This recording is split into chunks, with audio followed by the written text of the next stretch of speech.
Hard to Explain was part of the recordings at a transporter realm on 2A where we did Is This It? And basically it's just all a vague ball of confusion from that session of just going, playing your part, and then going to 2A, and then coming back and finishing and listening. And so yeah, that's basically the vibe in the studio at the time was a lot of alcohol and you know, just focus, which sounds like it's impossible, but it was at the time. And yeah, that's how Hard to Explain came about. Okay, well, JUICEBOX was a song that Julian Casablancas wrote. The funny thing about that is that we had to clear it with a bunch of people because it reminded too many people of Spy Hunter. I thought that was funny. I still think it's a pretty good song, regardless of its similarities to a video game.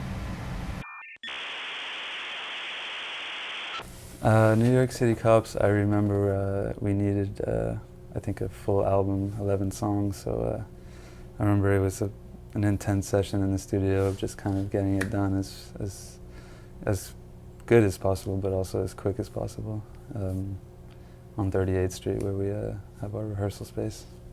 The actual vinyl of the album was released on September 11th, on a Tuesday, and so we had a CD coming out 2 weeks later, I think, and we had to take off that track. We didn't have to, we chose to, because it just, you know, at the time that it happened, it just was too kind of sensitive, and I don't know, it just seemed wrong to do that, because of the lyrics, of course. And so after that as well, we had those 2 weeks to record another song, which was When It Started, and we switched that on the US version for New York City Cops. Heart in a Cage, let's talk about this for a second. One of my personal favorite Strokes songs. I think it's pretty and aggressive at the same time, and it was a lot of fun to record. And the video for Heart in a Cage was a lot of fun to make, because we got to go downtown and just play in front of a bunch of strangers. And that was, it's all kind of one package to me, you know? I think of the video and the recording. I'm kind of slow, so I have to save space inside my brain. I do remember we had an alternate take, which I think is on a single, where Julian sings about Albert. If you can, the geeks can go digging that up somewhere in the archives. Someday. Oh, I have a great story about this. I was staying over at Julian's house one night after, I should say, after a night of debauchery, me personally. I had a crazy headache when I woke up, but I woke up to him singing in the bathroom and coming up with, like, kind of developing the melody for it, and I always thought that was really awesome. I think it's a very pretty melody. Take it or leave it. I mean, all these songs were, you know, we did them so many times live that they kept changing every time we got back into the studio. Before actually recording them, we would rehearse them, and, you know, for the next live show, and they would change again and keep changing until we finally got a version that we liked. Take it or leave it, we actually did it also before recording with Gordon. We recorded with Gil Norton in some sessions that never worked out, but he actually, I think, helped us.